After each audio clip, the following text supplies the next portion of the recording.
voix du peuple, oh, la voix du peuple, oh, si tu as bien, oh. Vincent Chilouizi, étoile de la presse. La voix du peuple, toujours longueur d'avance. Les informations partout dans le monde. La voix du peuple, toujours actualité na actualité. La voix du peuple, maman Nangaye, oh yango yo.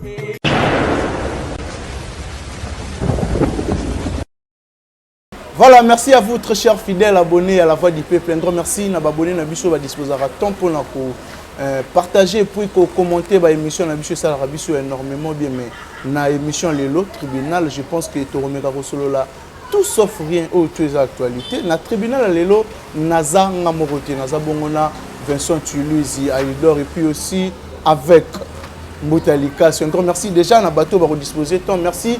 L'équipe technique, il y a la Voix du Peuple Mobimba derrière la caméra, Parousia et puis aussi à Daryl Diouantessa. Merci Nabato Touba Olanda Bisso. Je pense que Nazanga Moroté n'a monopolisé parole. Bonjour déjà à Vincent Chilouizi. Bonjour Kérit, bonjour Naba téléspectateur na soir au Bisso. Bonjour na Aïdor et puis na Mboutalikas. Voilà Aïdor, bonjour. Bonjour Kérit, bonjour à l'internaute Signoson et puis Joves, Moutalikasu. Merveille, 2022. Merci. Voilà, Moutalikasu, bonjour et puis Euro, les Kambamor, Naba Sommer, oh, et comment mon messano, et ma fidèle, comme un culte. Bateau va y avoir un tribunal comme il faut donc. Et comme un culte en fait. C'est vraiment na Sommer en fait. Ouais, merci Kérit, Namalobo Pessina, merci Vincent, bonne année à toi aussi.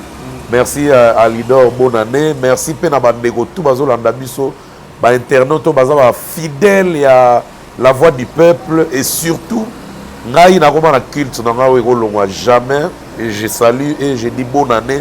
Tout droit et que Balamo na Tanguy Brice Lulendo, le boss Tanguy Brice Lulendo qui est le seul Congolais ami de Bill Gates, Motema Ma Fefe Fanzu. Azo landabiso na kata bureau na donc na groupe LTB Mobimba.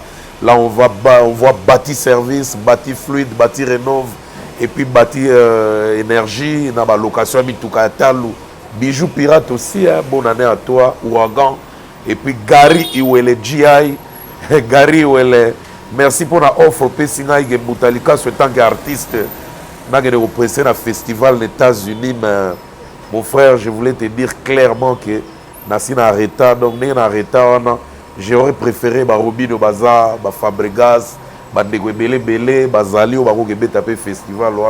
Je vais insister que les gens ont sala na Zambie, na sala na podium na États-Unis na festival mais na kota na détail, j'ai déjà arrêté. Je crois que fan nanga ba yebi na yebsanga bango clairement et je peux pas avoir deux mots à la fois. Donc excusez-moi vraiment pour ça Gary ou Elena, un grand monsieur, mais je dépose les armes. Et puis pour la sommaire, là vraiment je ne vais pas m'attarder. Fabregas maestro, 10 ans déjà de carrière, 10 ans déjà, donc c'est déjà beaucoup pour une carrière d'un artiste professionnel et ça s'est fait. Et pour Nayango, le 11 février 2022, après si nous rendez-vous à Fikine Foire Internationale, il y a la troisième artiste. Après Vago et Fikine, ils sont événements. On connaît Fikine sérieusement. Après Fali Poupa, héritier Watanabe. Fabregas pour fêter ses 10 ans le 11 février 2022 à la Fikine. Et puis, lobby le 12 février à l'hôtel Memling. On est à $50 pour les fans de Fabregas Maïso pour fêter 10 ans de carrière et longo. Honneur pour le football congolais. Et puis, félicitations à Meshak Elia, na Young Boy, na Suisse. Azagi nommé parmi les 11 d'or de 2021 par l'association suisse de football. Donc, l'association suisse de footballeurs, pardon, Elia Meshak, Azagi na honneur à Mimi, parmi les 11 nommés. Oyo bazuba trophée wana je crois vous avez la photo à Simbigu de trophée en ah oui le Longomba nous signale toujours la sortie de son film A Life to Regret pour le 19 février 2022 à Londres. Donc projection nango à Londres le 19 février. Rendez-vous à Moutounio Soazan Rangote. C'est un très bon film hein. Et puis vous allez vous égayer. Héritier Watanabe déjà à Madrid pour l'événement annoncé avec tout son orchestre qui a déjà quitté même le sol congolais. Bazo rejoindre Ekuna. Et puis le 29 janvier 2022, rendez-vous na Turquie, na Istanbul. Na Istanbul, Bozo Zela héritier. Détail na quatre émission. Roga, 10 millions de vues pour Bokoko. Ah, félicitations l'artiste. 10 millions de vues pour les clips Bokoko.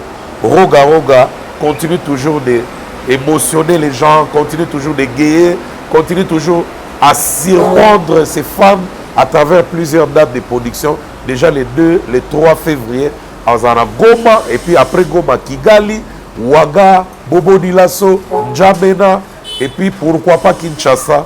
Roga, bravo et félicitations. Fally Ipupa nous rassure avec la sortie de la réédition Tokos 2.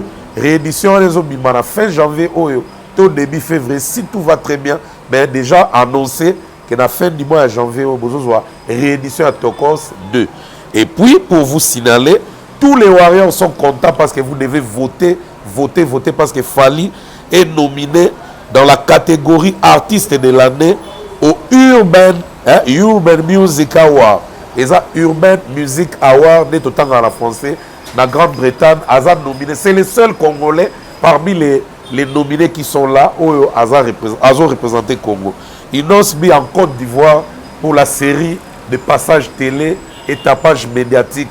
Ça, c'est dans le cadre des promos et à Mortel 06, album Neutaro Mima, dernièrement au mois de décembre. Donc, en tout cas, Azak au tambo, là, là-bas, média presque tout. Et puis, il parle très bien, il défend très bien son album sur le plan promotionnel. Bravo à Inos B et félicitations pour ça. Mais rendez-vous, Ezoya et Kalami qui étaient du 1er au 3 juillet 2022 au Portugal. Festival Afro-Nation. Festival Afro-Nation. Tous les 3 Congolais bazar dans 4 festival Inos B, Dadju et Gibbs. Pourquoi on a lobby les 3 Congolais? Parce que tant qu'on battait on affiche, on commis bien RDC, on commis jamais France. Donc nous serons représentés par 3 grands Congolais et notre jeune leader Inos B. Ça sera au Portugal, Festival Afro-Nation. Gez Mawete nous revient avec un titre. Le titre c'est Nani. Déjà depuis hier, consommez ça. Et dans la plateforme Nyonso, beaucoup de télécharger, beaucoup streamer. C'est une très belle chanson et puis découvrez, vous allez sentir que Gaz à Saint-Limino, musique est bien. Et puis pour terminer, Moïse Millet, le rendez-vous ferme le 19 février au Zénith de Paris, la Vignette, Paris-la Vignette. Donc Moïse Millet, le rendez-vous est proche. Bana Poto Nyonso, au Bolinga Doré Nzambe. Rendez-vous le 19 février à Zénith. Et puis le 26 février à la salle double mixte à Lyon. Merci Kérit, à vous l'antenne. Voilà, merci Nabato Touba Hotel, un grand merci déjà à mon vieux Chico Moucheni depuis Paris. Merci aussi à Dada Olongo en Suisse pour la Bengarae, maman sociale. Je pense que Badba Hotel Abisso. Parlons maintenant de Fally Ipupa, tout ce qu'on a actualité vraiment mourir à tribunal Balingara, Nakati Solo. Parlons maintenant de Fally Ipupa, le King Elmara. Je pense que il se murmure que Fally Ipupa va coller procès dans le Cameroun. Vincent Tchoulizi, réaction. Personnellement, pour Nanga, merci d'abord. Nanga, d'abord, on a la question de Fally. Nanga, a félicité en passant Inos B. Moi, je l'ai toujours dit que les lots, sur les artistes et musiciens, parce que nous avons une vision de musiciens différents. Ils ont une musicien qui a une vision de RDC. C'est-à-dire ça succès dans le Congo, a gagné dans le Congo, et puis voilà. Mais ça va misser sous Osaka, qui est au-delà de la frontière du Congo. Et Lélo, moi je félicite Inos B parce que vous avez senti que il y a une équipe. Là je salue aussi son manager Prince Baloumé. C'est que vous voyez que on a grand, on a pensé grand. toyebi biso na kina ezala so misa album so bien bani promo donc promo na bani mamoro karibu variété Nati Lokole Papi Mboma Willy Kayembe Legina Bana Badao voilà mais zo niveau siko ba ki na promo ba la bani na bani promo album ake na Côte d'Ivoire. Pourquoi? Parce que le faut reconnaître que Cameroun est comme ni Côte d'Ivoire et comme plaque tournante ya makasi au Italie culture en Afrique. Surtout il y a biso ba noir koto ils ont vraiment retourné makasi. Mais là on a enseigné à la bango on a rebaxé les sous na bango parce que na yebi déjà que ça tellement bien organisé. Na enseigné à la bango pour cette siso ba bandi. En tout cas après Côte d'Ivoire baluka pe batambola na moi c'est vrai ba rotambola ba pays africains ne sauter mais ba cibler quand même ba pays oyo et au pays Afrique ba za un peu moins tu as peu trop lié la culture na biso n'est-ce pas Cameroun ba Kenya ba Zambie ba Tanzanie ba Afrique c'est-à-dire atambola pena c'est vraiment une autre façon et on sent la promotion artiste. En tout cas moi j'ai aimé.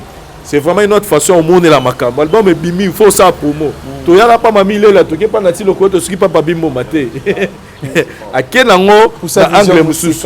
Oui, na sous-estimé papi mo maté, na sous-estimé mamie il est là, mais Nathalie vision artiste. A raison ara to biso pe ba congolais ba to ba mesala wo yamba yo apesa bango facilité, ba wo yamba c'est-à-dire à raison rappelle na biso ba taba YouTube ba wo ya mais au moins ko viser loin pour azomo like album wana beti ala posa tegara et suka na yolo et suka na ngaba et puis silité azomo like il faut ba tant bazo solliciter dans ba pays ya libana na beta ba festival il faut peut tant mise logo basa au courant. Pourquoi pas faire na Tchad par exemple et ça ba émission promotion album na.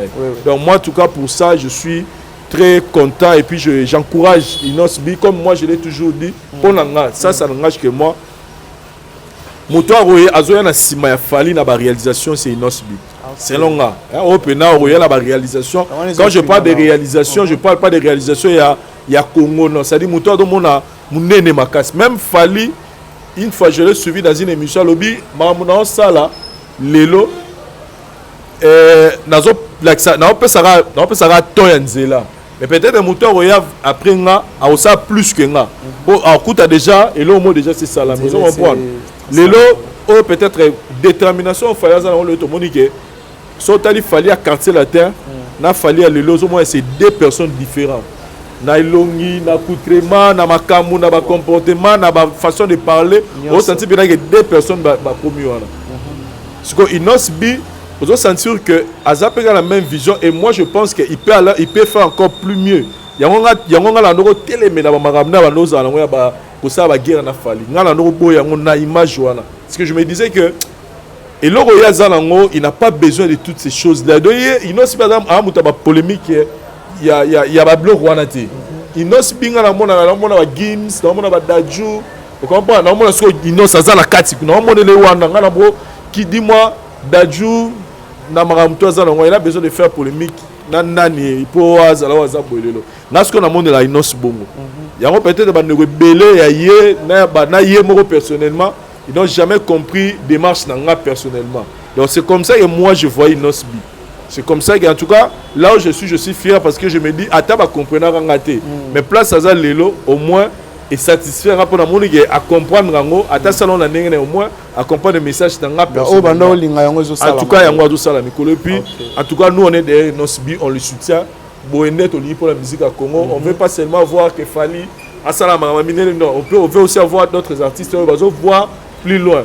Bah oh là donc on a une vision on fait sur la Congo. C'est bon, à sur la Congo, ils ont un problème té. Mais on moni que fois que musique en tout cas piso tous en a sima la bango et ça la bien. Voilà, n'était mbouta ngaba ça quelque chose. Ah tu là mama Fali. Merci beaucoup. Je pense que on a partagé quand même avec na Joves. Na bangalo bara Inosbi aza relève assuré la musique congolaise. On dit pourquoi mon musique qui est mon PC nga accompagné na bongo. C'est très important. Et puis entourage, ça compte aussi. Beaucoup des artistes lelo oyo bazo beta ba album pe ba travailler bien na ba qualité aux singla. Là aussi bon par rapport à la vision et puis entourage na bango. Et comment déjà Inosbi au comprendre que bec ronto bato azarana bango bazo monela ye ndenge mususu. déjà sorti l'album Bimaki 06, moi personnellement, Mortel 06, n'a pas que album où est accroché. Surtout, ce qui est bien, à garder la langue na la télé. Il a chanté dans le français. Donc, à quel qu'on mesurer force album n'est pas pas. On va un bien à l'extérieur, compte double. Donc, il a bien voulu abandonner tout média na Côte d'Ivoire. Et ça peut faire fierté la musique congolaise. C'est vraiment une personne à féliciter moi personnellement, en tant que jeune. Et je souhaiterais aussi que les jeunes belé, on va inspirer par naï. Parce que les jeunes va belé par Guinée aussi. Bas la paix, bas la moi le connais mouké. Donc surtout, il y a ma lame on a s'appelle dans l'album Oyo. Jusque là, on a qui clash mon côté. Donc vraiment, cela veut dire qu'il avait pensé un peu autrement. Encore une fois, seulement félicitations à lui et puis à son équipe. Prince Baloumé, Jizo, les anniversaires des Agui Lobby. Donc c'est le Congo qui gagne en général. Voilà, Mbouta Obaxa sur Yango. Ouais, merci Kerit, merci Vincent na pauvre moche pour na point wana surtout. Et na vana banda maramba inosbi na féliciter na Lesh King Lesh. King Lesh, félicitations dans tout ce que tu fais et surtout nous remporter les bisous.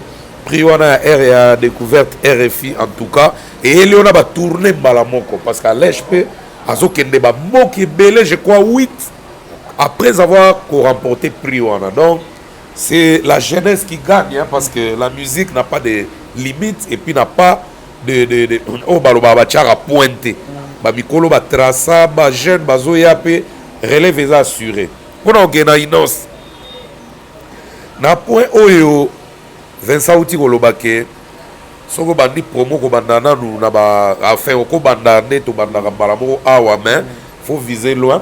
Mais moi je dirais que Inos azaki prudent. Avant Mortel 06 et Bima, abandaki déjà promo awa en organisant une conférence de presse oyo banati ba papi mboma ba tout presque à internet na télévision claire voilà. Bazalaki presque bangonio soana et conférence de presse on a pour l'année début à communication déjà album naé Mortel 06 parce que juste après conférence de presse soana et ça là qui m'a kelele ya makasi na Kinshasa pe na RDC pe na diaspora ba tout ba yeba album a Inos ezobima et puis que le kamusa kinga a communiqué la conférence de presse et ça n'est même pas 10 jours album est bimi et puis à zélicité à respecter date et puis bimi et avant le temps album est bimi rassurez-vous à l'écart déjà pas papi moment à l'écart déjà pas papi moment c'était je crois au début du mois de janvier là, oui entre début du mois de janvier ou bien fin décembre l'album est bimi à l'écart je me rappelle très bien papi moment où tu as parlé avec Naomi Campbell à l'écart qui tout le monde a même la tribunal une de ces passages là mais naponanga et loko ezo pekisa ba musicien mingi bala danzela wana eza manque ba moyens et il faut les souligner parmi les artistes les plus soutenus qui sont bien soutenus dans mboka na biso Inos azo se figurer na carte il a vraiment un soutien total et à ba prêtre au ba na mbongo au saganate et moi je pressens pardon après Abidjan parce que mon Côte d'Ivoire les plaques tournantes il y a musique en Afrique de l'Ouest. Donc sur le lobby au bandana na Sénégal il y a bango ko ya na Côte d'Ivoire parce que bango tout biso na bango za braquer na Côte d'Ivoire. Après Côte d'Ivoire, plaque tournante ya musique et Afrique centrale dans la zone CFA, il faut compter Cameroun. Quand ils ont Cameroun na RDC. Mais c'est plus Cameroun oyo ba pays francophone na tout ba brakara ba projecteur na bango. Soka lowe et je crois qu'à Okende bamboka wana. Soka lowe Cameroun, je crois très bien qu'à Okende entre Tanzanie ou Kenya, mais c'est Tanzanie où ils ont presque plaque tournante, il y a zone à Est Afrique. Soka lowe wana je crois qu'en Afrique du Sud. Pour les plaque tournante, il y a musique Afrique australe, il y a Afrique australe. Et je crois comme il a un soutien total sur le terrain d'Afrique du Sud. Sidmo et Manzaka Malion Moutounanga depuis 98, 99 ans, on a ça la position de tir. Manzaka Malion, en tout cas, Maman Absana, la pression trop. Je crois qu'il y a Hollandais d'Afrique du Sud pour ça la marketing en Afrique du Sud. S'il y a des chaînes de télé là-bas, Channel O, chaîne de Belé, SCBC, c'est une chaîne nationale. mais la DSTV eza même na batrace Africa anglophone oh Inos faki no leka et tout voilà ba MTV Base donc en tout cas tout wana eza na effort ya équipe na ye na soutien wa zana Inos félicitations et puis ngala mona eza positif parce que communication na eza facile tant que la Côte d'Ivoire il s'exprime en français calmement tant que ba Tanzanie c'est le Swahili qui prendra là-bas et tant que d'Afrique du Sud c'est l'anglais il parle couramment l'anglais et côté on a déjà réussi cet album Mortel 06 et après le passage là bon surtout quand tu es sur le calendrier c'est là montre que l'album est capté et puis le calendrier le producteur va courir pour bazo la date et puis à ça la calendrier nae ba fanane ba la satisfait ba griffe des lions et des tigres pardon et puis félicitations à Inos ndenge Vincent Otango Loba que biloko aboye ayeba ki yango suite ya fonctionnement na bango ngape na Loba yango atanga avant même bimisa ba yope Inos aza bomba retardement na Congo oyo aza na Loba donc relève assuré et on a la clé il y a showbiz à Congo. Les autres bazar moi distrait à travers les polémiques. Mais celui qui bâti mon escalier que je vise Fali détermination na ena quota outil, il s'est adapté automatiquement et pas OK nango bien. Bien que ma faille ezalaka, mais il corrige du jour au jour.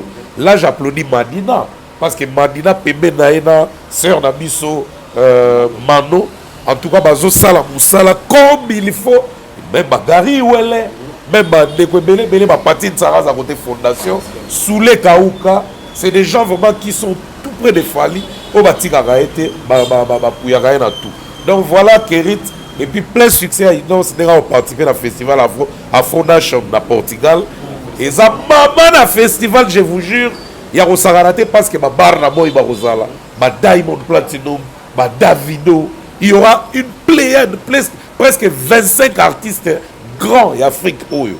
Bazar retenu de l'eau qu'on a dans Inos, à la affiche, et puis Gibbs, Nadadjo va représenter RDC. Donc c'est ça que je voulais dire pour Inos. Voilà, félicitations à Inos. Oui, merci aussi à Laurence Okoko, on a doublé à monter ma El Chanto. Je pense qu'il y a un soulevé qui point à Fali Poupa. Il se murmure que Fali Poupa va coller procès dans Cameroun. Au décevant,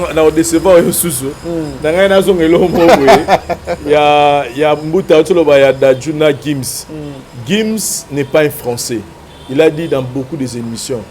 Aujourd'hui, Gims utilisera toujours passeport congolais. Et Gims n'habite pas en France. Gims avant dans le Maroc. Donc Gims avant dans l'Afrique. Ça fait déjà beaucoup de temps. C'est-à-dire que s'il faut compter Gims, il faut compter que dans la musique, ils ont influence à ma cassina en France. Mais Gims n'est pas français. Et puis je confirme avec force que Gims si contre nous le makamne de le makamba tutu awa de le makamba artiste mboka makamba wera makamba to no chape Gims donc so yo era concurrence à Bakar Gims le va na Bugatti Veyron donc supporter charge voilà donc à côté déjà banda route déjà et puis ngana yeko mona na eloko esalinga pasi makasi semaine passée na TF1 na ba chaîne bien nous sont presque à France Batouni Valérie Pécresse Aza candidate na présidence na présidentielle en la France na Néo je crois Batouni ma Gims ba propos na ya kopé sa vini na ba propos à Gims mais elle a commencé d'abord à dire que na rolanda ma étranger ou anate Gims c'est un étranger et je suis désolé na ko kota maramna été puis na yebi na maramna bien ça m'a vraiment blessé mais quelque temps avant Gibbs a soutenu Valérie Pécresse a soutenu et a montré une image ça lui passe à quel niveau comment on traite les étrangers comme ça et puis maintenant na yambi Gibbs na maboko mibale ya mbanga na yema boko polele moi na vena biso jana na yakano awa osala kano ba guerre na ba Fali na ba Bozi na ba vena yo jana na et osala biso bien na otala sort T'es sort bien, Vincent. Oui, sort bien. Pourquoi? Parce que déjà, Gims a mis Stade de France.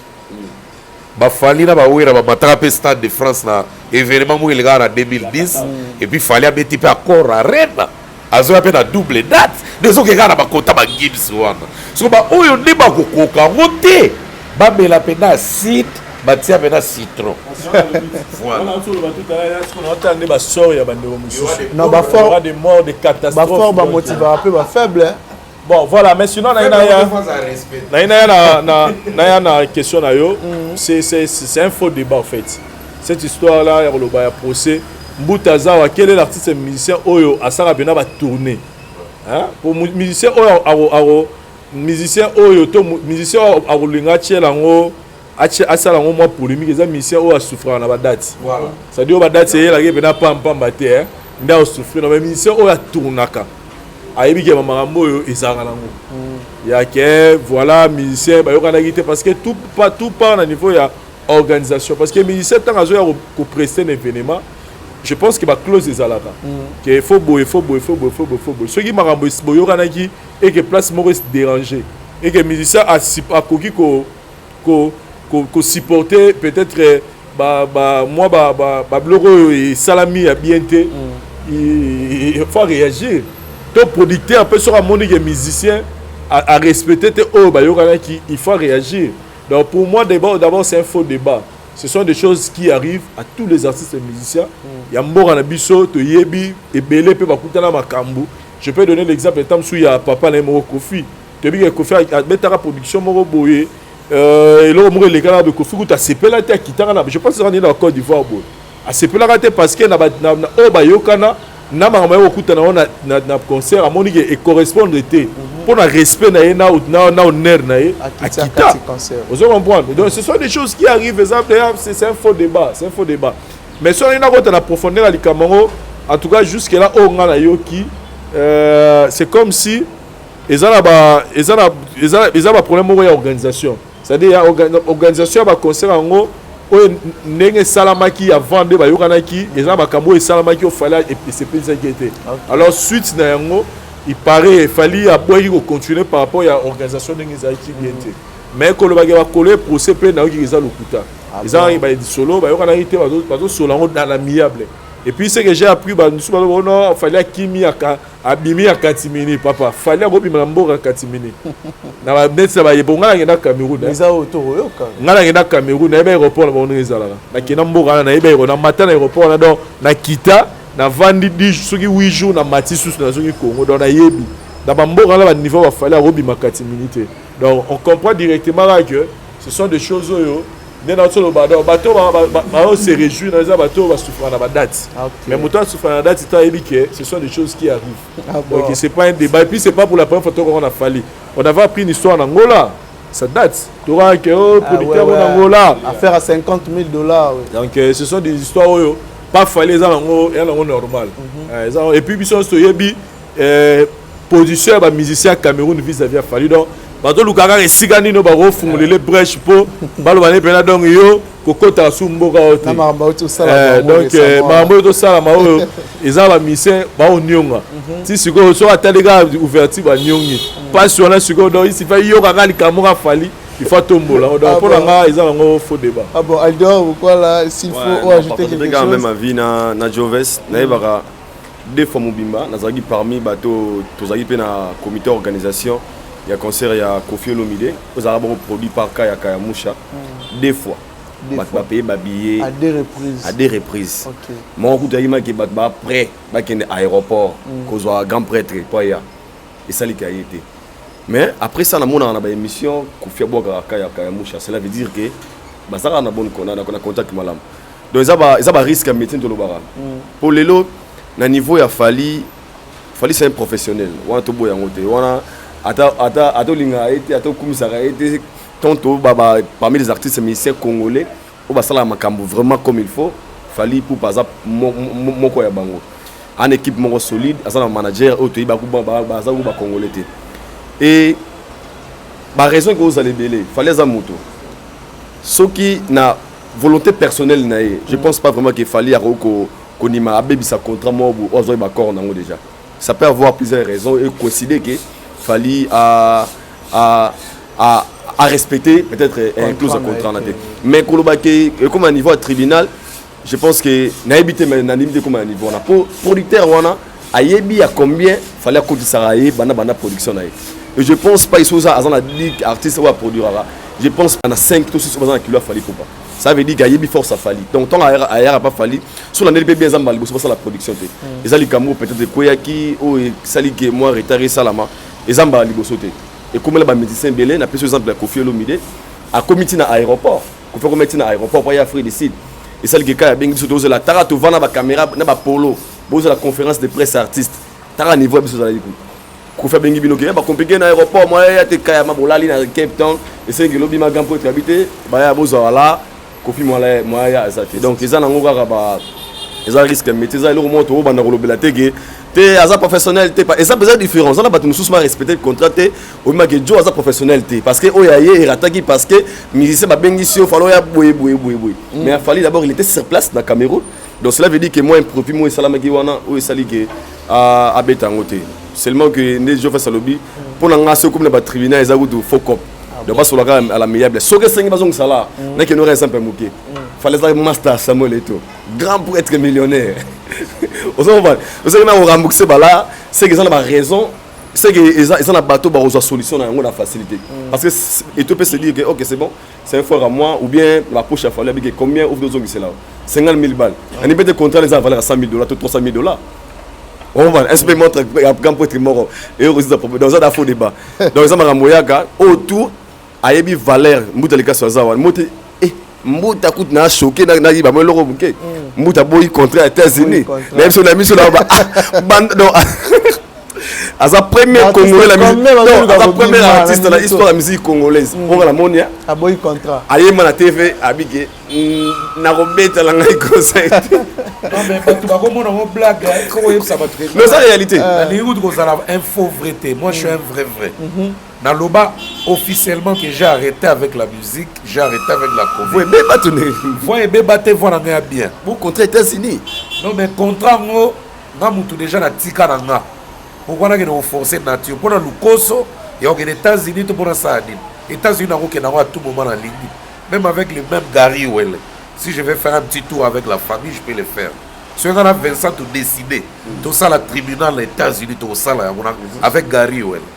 Pourquoi on a un Lukoso, on a un festival où il y a la volonté dans la tête. Mais il y a une pléiade de musiciens. Mais proposer que ça Gary ou l'état mouton c'est la vraie. Vous proposez mais c'est moi. Proposer que Gary a la catégorie bateau basa la nettinga, il peut prendre qui? Tu veux bête de scène peut baza ah. Il y a des bêtes de scène. Bill Clinton Azali par exemple. Il y a on a Robin Omundibu. Non, il y en a. Ok, merci beaucoup d'en parler. Je vous comprends bien que Mouta Lika soit à Salingama choc, comme on a Moutabo contre les États-Unis.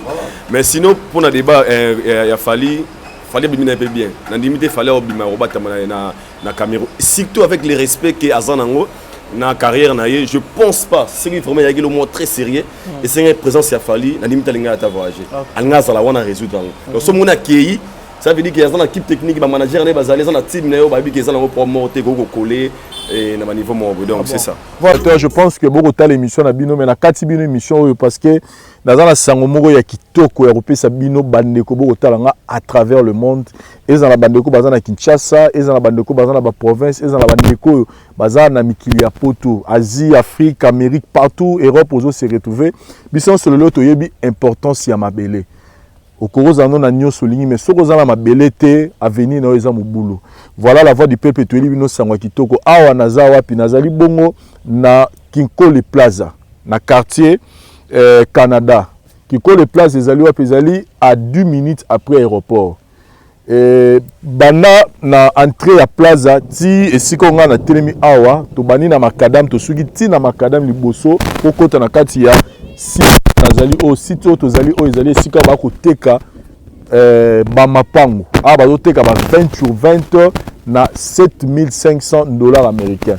Et si on a telemi courant ezali mai ezali et puis accessibilité anzela ezali pena kitoko donc obimina nengo obanda ndako na ti obima na makadam sans problème mai ezali na tout préciser et puis courant ezali 5 sur 5 donc voilà place ezali awawa hâtez-vous parce que tous à 9 hectares et déjà avant na banara émission déjà tous même na batu ba kotala déjà bazana pour ça ba somba donc hâtez-vous parce que place oyo normalement plus to koteka eza plus koteka mabongo te donc to kitisi prix par rapport ya endroit tous allez donc boya ko soma mapa on a bino awa na Kinkole Plaza plus précisément la quartier Canada na $7,500 américains oza na lopango na pour tout contact bobenga na numéro na ngai moko Vincent bokozwa ngai directement pona ko sunga bino bozwa mapango na bino awa na kati ya Kinkole Plaza na quartier Canada donc bon contacter ngai sans problème donc mikana makambutu eza déjà makambutu eza pena bien assis pour que yo ndeko totala nga ozwa lopango na yo awa na kati ya Kinkole Plaza. Merci. Voilà, Boutalika soit un ancien artiste, ex-artiste musicien. Est-ce que Sakana na sirno de olingi. Naga Boutalika sugara. La réalité est comme la paye autour de l'élo. Oui, à plus de 6 reprises hein, dans ma carrière. Et comme elle a mingi. D'abord, avant de commenter dans les Cameroun, on a appelé ça vient dans Juna Big One, Juna Mumbafu, en direct de Grande-Bretagne. On a appelé félicitations parce que le 12 février, il y a un événement à Manchester. Donc, dans le UK, tout, il y a un tribunal. Juna Big One, à Manchester le 12 février. Et puis, Osiris Akobo, Olympia, Roga Olympia, bientôt. Osiris Akobo, le mec d'ici, je te salue, quoi. Bon, Makambo, il faut retenir.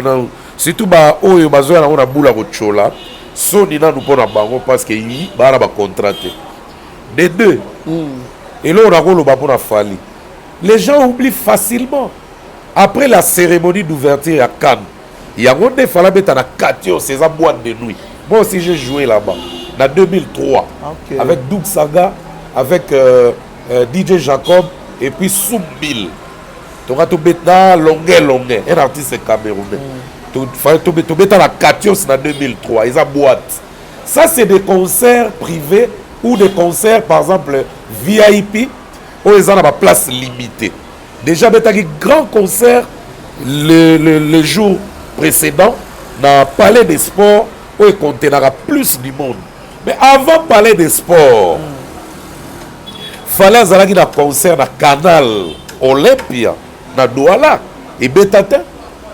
Dans la même tournée, ils ont un calendrier. Et Bétate, ils ont un calendrier. On contre-temps dans le showbiz. Après, Katio Soara, ils ont rattaqué, ils ont un calendrier.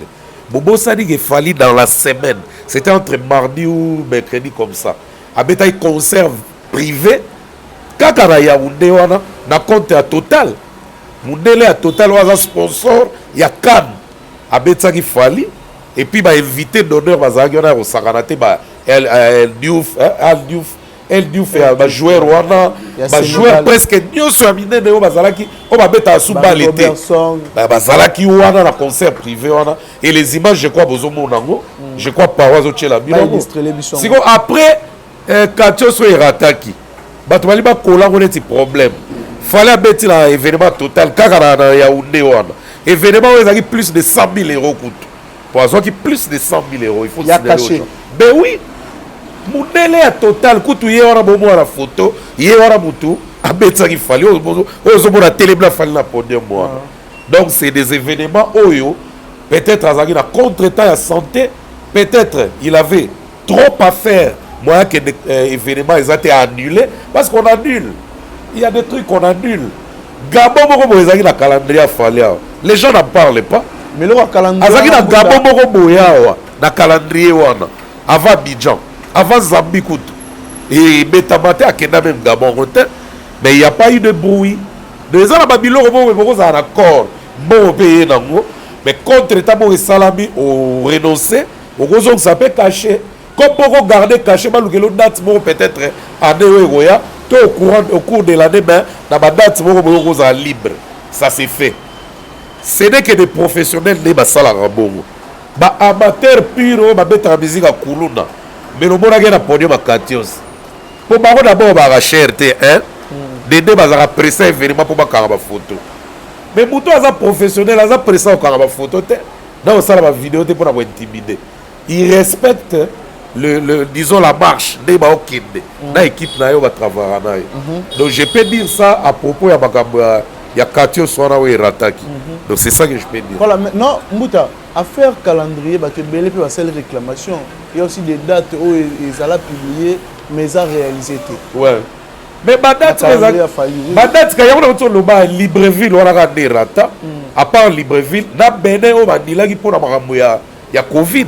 Il y a un rattrapage qui a ma vie dans un concert privé mon Abidjan. Mais il y a un lobby ezalaka pas falité. On a connu ça par Bawilo Longomba, on a connu ça dans Gabo Kutumbuta Likasu. Tourner dans la souka ya Zambie avant la tika musique. Dans la ville où on va bien en Mongo. Et ça na ouest ya Zambie. Dans Mongo wana na ina zui vol la Kiti le même jour dans la Kiti un jour avant événement dans Lubumbashi. Na continue ba musicien. Ba musicien ba précédé. Ngana tika li pona so ba passeport na bango na landa. Et na car na o razalaki nango. To kobi conseil à 21h na Mongo. Mais biso kobi na Kaoma. Donc à 1h du temps il y a place na Robeta. To sali 4 tonneaux. De to sali accident. Na Bukarate mais na Zokara kaka. Ce qu'on a zaki bien été de moyen continuer na ça la concert ezalaki te ba pandi ba kiti ba sali ba désordre ba pesanga Mongo te na betate. Et je félicite Fali et je les remercie parce que c'est Fali qui a organisé qui est là de Lusaka et puis dans un vol là zona kin parce que ma producteur va boire na ba ko futa ngai et Fali ayo ka ko na poto loko la yebi ke na master et puis toi ba génération Mongo mbuto ko kuta na ku ya mabete a organiser la soule na longwa Zambie na zona kin. Donc c'est eyaka nango. Donc musicien wa ko sa reta chola muninga pour la likamwande wana non il n'a pas vécu dans ba événement minene dans la carrière na. Donc c'est ça que je peux dire. Voilà, parlons maintenant de Weranson et je pense que Narolinga tout le monde le phénomène formateur et les jeunes. Est-ce que Weranson a un formateur toté Vincent Chuli? Kéry tu ebi débat ya Weranson a un formateur. Les awa débat ya balobara musuba balobara yeso za nzambe so abarata za mwana nzambe ça dit so tche muto balobara yeso za nzambe na muto alobinze za fils de Dieu bo baba na débat lelo ti ba opanza na muto convaincre mninga za la raja les années mona débat ya formateur à Weranson et comme na niveau wana je vis de musiciens au bazar au sein du groupe Maison Mère Balongwa au balobara ke Weranson a za formateur. Je vis aussi des musiciens comme par exemple J3 où on a une émission le big Weranson a formateur ta format été. Moi personnellement en tant qu'intellectuel na quel dictionnaire et puis que formateur zali moto aza ko instruire moto aza ko éduquer moto aza peut sa forme. Vous comprendre to yebi ndenge ça dit pour instruire moto pour former moto au moins na ko pesa exemple na ngai ngai eza na ba domaine mususu oyo soko na ke musika tenga na boyemba te soko no yemba bokanga matoyi na mbete matoyi na bino mais nazala ba idée oyo so na no pesa musicien vous comprenez na ko pesa paye des musiciens sala boy dit na ko za la capacité on ya retransmettre le mot peut-être on va la transmettre oyo mutala ozong ces années mortes. J'ai aimé l'explication ya héritier Watanabe. Puisque ce film à Jackie Chan na maître Pai. Jackie Chan a la fou na karaté. Fou ya rosaranate. Mais maître Pai a la qui savent Jackie Chan nenga na karaté. Mais na suka film tout monde a maître Pai il va kutana na assassin wana na mutu mususu wana a beta maître Pai tina robomae. Mutaboma maître nezarana. Jackie Chan. Oh bah là ça qui est neni dans ça donc maître na ya akufi mais ya beti muto na bomi maître na. Vous comprenez? Pour ngai je pense que ba musicien oyo ba yaka tant ba yaka maison mère. Puisque celui qui wenge 4x4 tout terrain ba na idéologie mo ba zaki nango. Ezaki orchestre mo zaki na ndenge nango mo ko bando okumela makambo qui était différent na ba orchestre nyoso. Ce qu'on voyait dans la musique à 4x4 tout terrain, au coup on a Vivaté, au coup on a Quartier la tête, au coup on a Zaïkoté. Parce qu'il y a une idéologie dans bango de bano c'est la makam. Qui wenge de tobenga ngolelo. Alors la discoloration salami à wenge, il fallait ba musicien au wera rejoa. il faut former bango. Il faut pesa bango à éduquer bango, à instruire bango ndenge nini wenge tambolaka. Vous comprenez? Ndenge nini musicien wenga zalaka, ndenge nini musicien wenga vandaka, ndenge nini musicien wenga lobaka, ndenge nini musicien wenga vivaka na milieu vandaka. Ndenge nini musicien wenga ye c'est-à-dire par rapport à ma capacité à voir. Ndenge nini jiba yembaka. Ndenge nini mone mela ndanga no yemba. Et mela no yemba po ando sala bo ando sala bo. Kingano mone donc c'est-à-dire formation à Weranson ezaki kozwa bato yo bazala na wenge te. Ba uti na ba yolo, ba banal, ba place ba uti na makam na ba on a ndenge ba mettre la musique na ba. Koko misamo parce qu'il fallait faire une rivalité avec Wenge PCBG. Wenge PCBG yo ba kendaka bango tout bazala ba mission ba uti na wenge no ba vandi na bango ba yebi idéologie. Alors Wenge so fa pesa bango ko idéologie à Wenge. Neni ni Wenge ya la. Neni 12 la ni chapitre 3 12 ezala nini. Ozo comprendre. Héritier wa to bino ozo yemba bien mais ne yembelio na nenga Wenge il faut kenango boy. C'est pas dit que le fait où on a le babongo faut y pas yemba nenga héritier il y a déjà formation. Il y a déjà formation. N'était ce formation ba on ba bazon la contexte il y a tout le monde qui a lobby sur où on a la formateur comme ça peut exaucer musicien. O bien Gladys ça yemba. Oui formation Gladys ça sera de. Gladys ça musicien yemba. Donc cela veut dire que c'est en fait pour moi c'est et ça maintenant débat autour au pays c'est la moto té. Si on parle de lui un formateur c'est parce que il a eu à former ba jeune ba utara libanda pour même on a idéologie à Wenge. Ah même on a concept à Wenge. Papa même Kofi Olomide a un grand formateur. OK. Parce que tozaki na ba Sam Chintu, tozaki na ba Modogo, tozaki na ba Burompela, tozaki na structure mususu to ebela ya quartier latin. Mais tant ba fali ba yaki fala oteki mamba ba danser ba kitambo ba mbunda ba nini tout aye ko kota l'orchestre ya rumba. Na sala émission na fali fala lobi na yeke quartier latin, siko ko faire la sanga neni ba sie bisaka ba wani ko abi kofisco alexinga abinga la otina bandenga ba makamna biso ya ba show parce qu'on aime la pena ba sebisaka rumba neni rumba pena nzemo ya ezala ngo nzemo meko ba pena ke non ba momi ba sepela lango mutala mutu na la gisanga eloko wana c'est Kofi Olomide parce que yango la ba bengi formation moyeb sanga te fali na Kofi Olomide ba forme ko mais fallait reconnaître yango abi mutala tsanga neni ba beta karumba neni ba sebisi pena moto pena ke chango pena la yiboy oyo ba moto pena panza ngo bimisa ngo te koto chango boy koto loro lango sala ngo be moni rumba so to betango il faut que na ngo il faut que na yango na ba bengi formation. Donc c'est que les lots Vincent ko confirmer que Weranson aza grand formateur. Kofi Olomide aza grand formateur. La preuve en est to yora ba tutu mutu nyonso aleka na quartier latin.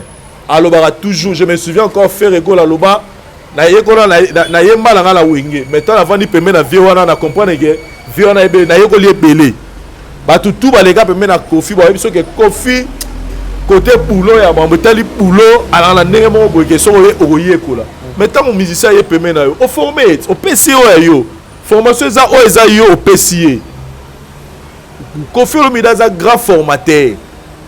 Vous comprenez sur un grand formateur. C'est belé. Papa Wemba. Papa Wemba c'est un grand formateur. Et ça te que Weranson va prêter confusion. To lobby te que Weranson dans la musique à Congo grand formateur et ça Wera te. Weranson a ça formateur. Kofi Olomide a ça formateur parce qu'ils ont eu à transmettre aux akats na bango apport et pas à Batu. De l'autre côté, héritier, on a un concert héritier au monde à Wera. T'as un concert africain héritier, on a un sukomo maintenant le net singa personne la venga ah pena do na mo do Wera pena kwa kufana. Vous comprenez? Il y a nani pomba ba ya pas na dire. Il y a pas na dire, c'est clair. Le tout ce qui va débat là, ils ont important. Voilà, Aïdor pourquoi là, je pense que pour vous je vais salobi ndire tout. Mais non baksara moi moké tout le monde en attend ba compagnie belé tout le monde en magi mutumo baya asala da mo montage de quelque part na palais mais tant voyez pour banda RTNC ba il faut les kana formation vous comprenez banga va transmettre quelque chose et pour Weranson je dirais oui Weranson a un formateur non bah oui pourquoi et ça le rôle là toi boye Dari la on dit maman qui n'est pas boye mutalaki sang muta formanga na ma caméra ezali paro yema zone di mango après ngas ko ba ah a formé ni eza yango te parce que mais yeso confirmé que me formé oui mais d'accord final mais yeso confirmé me formé zaï même na Weranson il y a des gens qui témoignent jusque là que Weranson nda formé bango so qui ba héritier batanabe alors ba ki ngane na zabe me formé eza Weranson so ngana oya bona boya que formateur te pourquoi et puis son azongi ka ndenge Joves Alobi parlons aujourd'hui d'une fille dans ses héritiers watanabe on le loi comme oyemba Lise oyemoko otomona so mo héritier formé moi azo formé le ba comme belle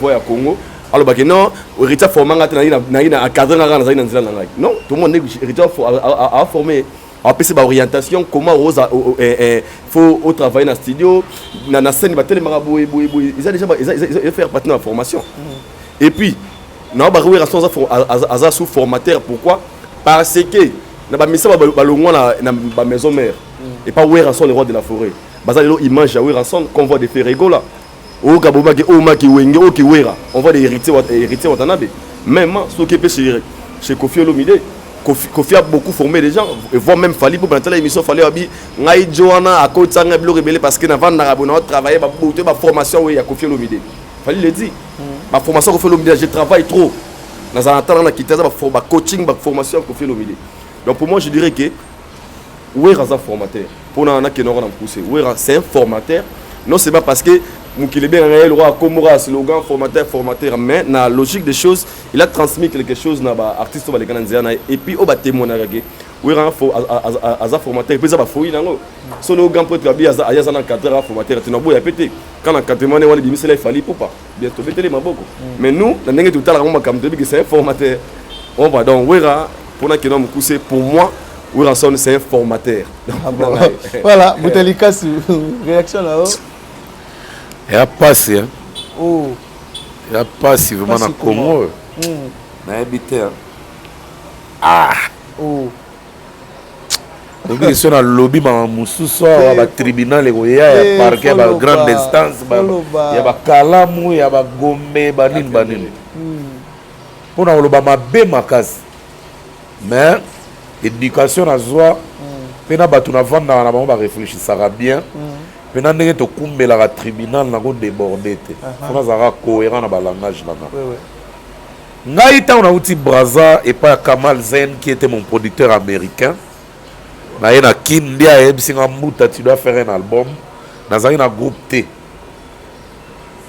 Na zuik ba musicien mo bazaki na Delvon orchestre na bango festi na lente. Bazaki ba grand chanteur, ba grand guitariste et puis grand drummer. Nako tanga bango. Grand soliste Denzo Makela qui est azaki aveugle atika biso akufa pe à son âme. Guillaume Ngimbi, Guillaume Arobeta basse na festina. Bosco Mayo Jean le drummer et puis na ba chanteur Wali qui combat Diego Liendia. À la base là nous moko des fois qui est décédé, le VDF, des fois au Matumona. Paix à son âme. Tu vas dans un hôtel au nom moko avant na zongi. Na zongi na moi sima. Tu vas dans un hôtel au nom moko. Aoyemba banzembu na e. Na bien moi na ochile ba dièse. Abimbuta oza la voix mo puissante. Ozoyemba très bien. En tout cas faut kota monde na musique ba doyemba ka. Na bi merci kulutu. Mais na ko sala wote pour na comédien pur. Abi non. Est-ce que au Kangamara musicien nino ayemba déjà au boba na okolisa makambo na ebité na Kangamara mingi na Al Pacino abi moni voix na yo soki Al Pacino a formé yo obimisa ba timbre mo mukile okamwa et c'est vrai ngana yebisa Al Pacino l'accent ko yemba ngana bana oyemba bien tant oyemba na vie de fort na oyemba bien vers le bina Kangamara Alpa a coachinga a formé nga pour mo oyebima na mno wa VDF ngwana a formé yo oui Al Pacino m'a formé. Tant na yemba bena ba peselanga mbote na tindelanga mbote na mokanda e peselanga mbo ezanad eza Al Pacino grâce à Dieu toza ko vivre kino elongo maman ça c'est Al Pacino mais avant ça je n'étais pas comme ça c'est en passant tout près à Al Pacino kozala na Alpa aformanga na ba nuance makambo tout nenga komasa ya ko économiser voix pour bombarder et na sala position de tir bato ebele balobaki na bano yemba lokwa Al Pacino. Donc j'ai été formé par Al Pacino. Tokende su musika te ngadi adi atango azwa Al Pacino grand chanteur qu'il était, mais bato tout bayebi ke ngadi adi aforma Al Pacino te parce que ngadi adi atikalaka na musique. Al Pacino appelle ça forme à musique na Chic Choc Loenge. Donc c'est Al Pacino qui a formé Bambalio Sombo, Mangwa ou Nangade Daimo Mukolo Group. Donc un formateur ne peut pas être automatiquement Mukolo Group. Et mené à Kester qui a formé vos formateurs. Ma formateur Rabine Bele Bazana Kina. Et mené à Mouta Forma, je vous informe. Et avec force et insistance. Ou à Tchétembe apporter la plainte. Donc nous sommes dans ma pièce à conviction. Oh. Ah oui, oui. Et mener à former vos formateurs. Bazalaka ba chanteur te. Et mener à comme ça ba chanteur. Et mener à mukolo vivant. Mais il a formé des gens. Et bon mon a ba résultat. Werason, ba to ba benga faux chanteur. Merci. Mais bo benga faux chanteur. Mais ba produit ça là, na ba œuvre ça là. Mutusoko ayoka wa gelengi. Pitié ma Brigitte zéro faute. Oyokela kamoningata mawa benga kolela. Okangina yo monte motali vraiment. Un faux chanteur peut chanter comme ça. Batata nyoso momora ba chamu no wa son faux chanteur. Keta la bakona studio. Ba catastrophe ba salaka. Na kinala one way personne. Mutake na one way na studio azate. Nous tous, nous avons un organe, nous avons un demi-temps, selon le tempérament où nous avons un concert. Nous avons un concert avec Kess à Dar es Salaam, j'étais là. Nous avons un stress, mais il a formé vos formateurs. Il faut différencier qu'aux ala, qu'on y est bien à l'instant, nous avons formé. Il y a deux choses différentes. Au cause de nos chanteurs à la hauteur, mais on a la vision, on a des coups, on a détecté talent. Mais tu peux les former. Où est la temps bandi pendant album la intervention rapide. À Bombaté, à Lobabé, c'est bien les grands formateurs. Quand tu fais 4 ans, il y a des format bango. Et puis tout le monde l'a reconnu que Ouera sont notre formateur. Jalousie à Nini. Jalousie à Nini. Ouera sont c'est un formateur. Sauf que même dans le foot. Au moins, Mourinho a un ballon d'or, mais il a formé beaucoup de joueurs. Sauf que même toi, que grand-père Benz Bozi Bozana. Le moment au grand-père a ça la période de mon époque a bien barabas mais il a formé ma DS, il a formé ma scola miel. Mais toi que écoute musique, tu lambio. Si tu télévisé dans un mutalika sur l'ambia linga na obina tena ko gagner mabe. On a bien bien tous l'ambio a fallait les gars na obina. Mais l'ambio a formé les plus belles, les plus bonnes danseuses talentueuses du pays. Plus de 50. L'ambio a formé depuis chez Tantina Betty. A formé ma danseuse à Osaganate. Tilelo. Fula ngenge tango papa mbazu banani fioti avant même fioti tango azu koko ba sœur na so 4 o batikala na mikila na voyage elle apostrophe l'ambum de format bango tango azu fioti asali bango selon ya formé bango ba pesi bango kombo ba fioti bomona ba adiate bomona ba bibi banani te ba ndeko na so ba danseuse te. Donc c'est comme ça. Donc le débat est faux. Le débat est tinaté. Le débat est jalousie pour rien. Ouerason c'est un formateur. J.B. Piana c'est un formateur. Papa Wemba c'est un formateur des idoles. Alors on bien fort idole. Formateur des idoles. Les formateurs de vos idoles. Pourquoi Koko Misango débat. Ouero Bimano aigri pamba. Dans les cambos ils ont mon la claire et nette. Comme ça, c'est quoi? Il y a un peu de baguette. Moutoura Moutoufaye, comme respecté. Quand on a mis sa poids, dans respect, bakoyede yo na poids na yo ezala mpe na poids monene mais ntango ozobi réduire oya koma mwana moke pamba na bapense et pourtant oza le plus intello ya Congo c'est pas bien. Les formateurs existent et il y en a une pléiade. Ouera son ezalaki na débat Ouera c'est un grand formateur parce que même na Wenge 4x4 Ouera format Alain Pela. Alain Pela yebi koyemba soko tali pe na tableau boye okoloba Alain Pela leki Ouera na koyemba. Mais pourquoi il a accepté que Ouera l'avait formé? Kalouji doit dire merci à Ouera. C'est grâce à Ouera Kalouji boyebi na ba tuili mambwe eloko pembe utimete so ezaka na ki chanter ga wana yelanga peut-être pembe boyeba Kalouji te c'est Ouera qui atali habite yo les gars d'animation kende na robo sala na robo kende na robo Kalouji te mdaloba na ba émission ke Ouera pe abanda ko PCP ma forme ba crime so ba na obwaka Ouera son a format Bill de toutes pièces. Mais Bill, tant qu'on a la maison mère, Azaki d'un grand animateur, attention. Parce que Bill a boire un arôme, il faut qu'il générique là-bas, et bima, et maintenant on rené, j'ai maintenant mis en ranga, et met à la babar.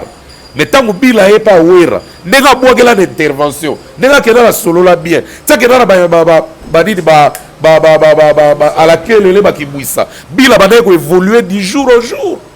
Et qui l'est formé? C'est Ouera. Et puis Bill et moi, on a un grand formateur. Alors, on a Lukuta. So ayeba pesanga 10 ans de pouvoir ya buzoba eza ba combattre ba concurrence ya terrain etali ki azala ba kanda na EV ya pesanga ba mbongo comme il faut te age osa la carrière na e abadi ko clasher clash eza normal mais adima yango ke et puis biso tout mona ngo na biso bena bo ndenge Bill bena bandilo wa liki akomi mwana soso ti akubi to mona c'est le scram abwaka pananga.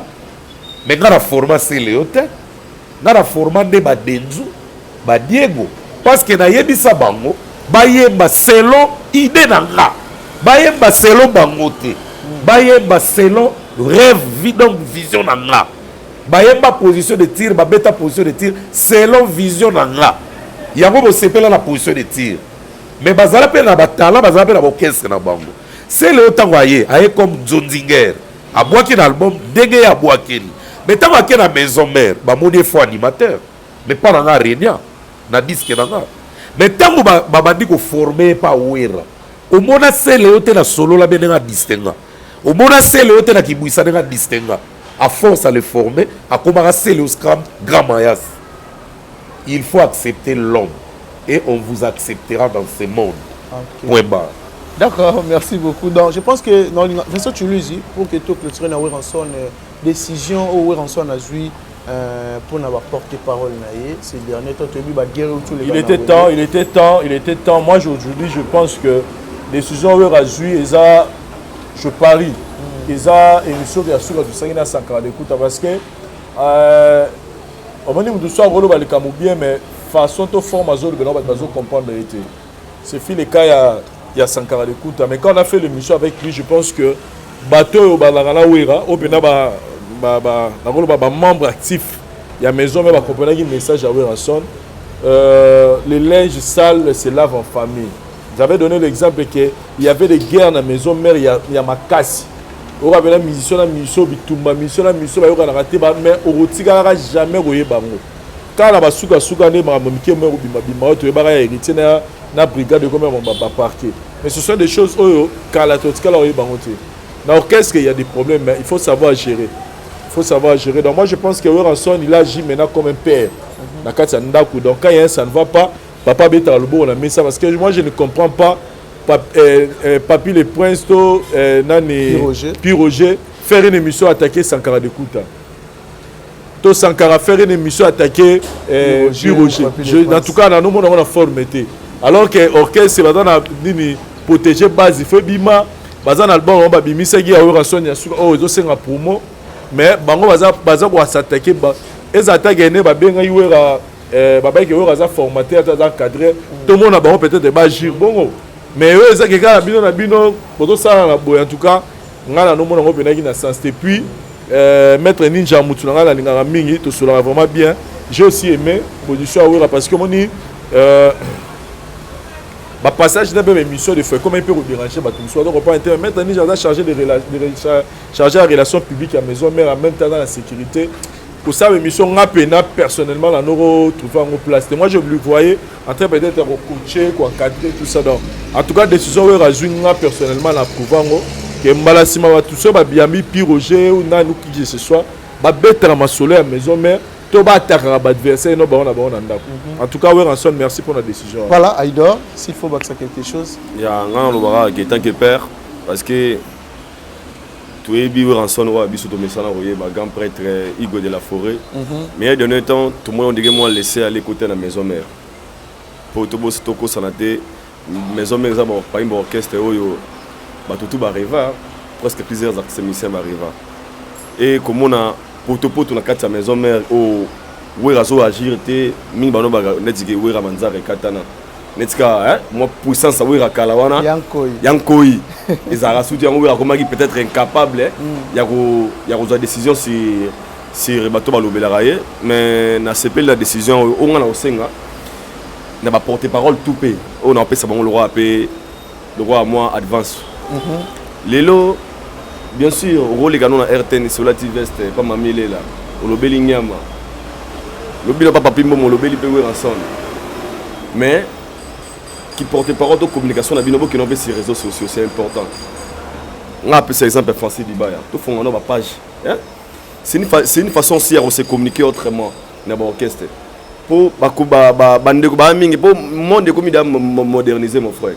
Parce que dans le baromètre fois wera ou akala bat baginda kolanda na tanga uti voyage na aéroport batay et ça là et kanga boulevard na limité wera za wera lelo souci succès à partager donc tu es dans 21e siècle il est le monde de communication électronique ba Instagram ba TikTok ba Facebook ba nil même sur la porte-parole wana ba ko pe ko komisa ngo manière mo et on aura système akala wana chaque dimanche pour se communiquer il faut ça la dimanche tout ça la émission mon pe ya bien sûr que c'est pas aussi mauvais ba qui non c'est ba page pe oza comment dire porter parole aux appels à page ou l'obelaga et par là je dirais que son âme repose en paix ADT Yakipui je pense que à nos salaires à notre travail à nos fonctionnaires différents à côté de Weranson il était vraiment présent sur les plans réseaux sociaux normalement on n'a pas Francis Dibaya et c'est un conseil que je peux donner aussi à Banderonangaï Piroger na papier les presse na 140 aussi pour dans Oloba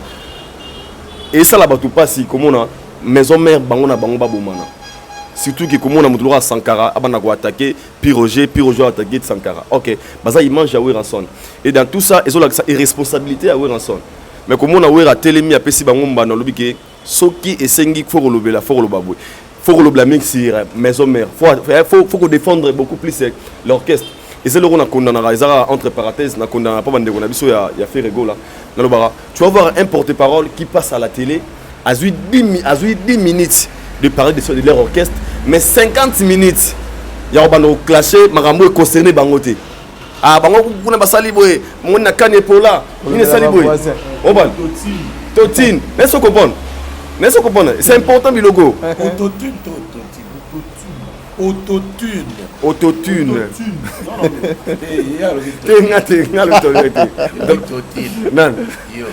voilà tout évolué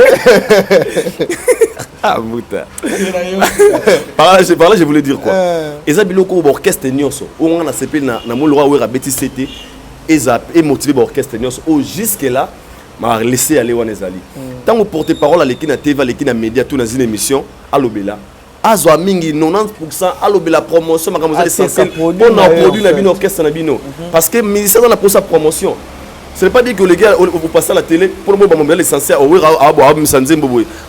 mais vous êtes là pour concentrer des choses aux bénéfiques pour ton orchestre. On appelle ça exemple il y a fait rigolo là. Je le dis pourquoi ça ils ont pour insulter. Ils ont pour na télé na na quitter ça. On appelle ça rappel conseil parce que c'est notre artiste César Remarque on a ça dans la porte-parole. On pas musicien. Yo les gars na TV nesika ozwa 1 heure d'émission au moins 10 minutes. Alors les gars en passant et là au ça là mais 56 minutes pour parler des choses des autres, critiques et Batumsous, ce qui n'est pas bien. Alors par là, je voulais dire, c'est plein de décisions où il en sort. Donc, avant les cas émissions, il faut la paix informer parce que beaucoup de bateaux bolingi biso balinga benga biso oya mangate alors les émissions azava même information na communication ya communiquer ya orchestre a bi fonctionnement orchestre les gars qu'est-ce qu'il faut appeler comme message. Alors c'est bien pour moi de dire qu'avant les gars na TV on s'est communiqué d'abord en orchestre si je ne regarde pas la télévision donc par là na rolo que eza une bonne idée pour lui et puis pour la Sankara de Kouta Toyebi Sankara produit à Ranson les rois de la forêt. Si il est Sankara aujourd'hui c'est parce que à les gars n'anzela Ranson. Donc ils ont une famille et nabi ki tolingi maison mère la maison mère au Toyeba. Pour te dire que ça peut faciliter la minute oyo bande ko na be baza appel na moi sous ordre ya vieux troupeau maison mère ba star za la souté. Mais on commence comme moi la folie en ndenge na yo. OK c'est ce que c'est tellement ma capacité comme au moins la protocole papier à 3 mois le velaté ma banga nino. Alors pour même ndeko. Mais ça ba règlement ya orchestre ba respecter yango. Donc c'est ça. Voilà, merci beaucoup. Mbutalika ici il faut baxer quelque chose sur yango.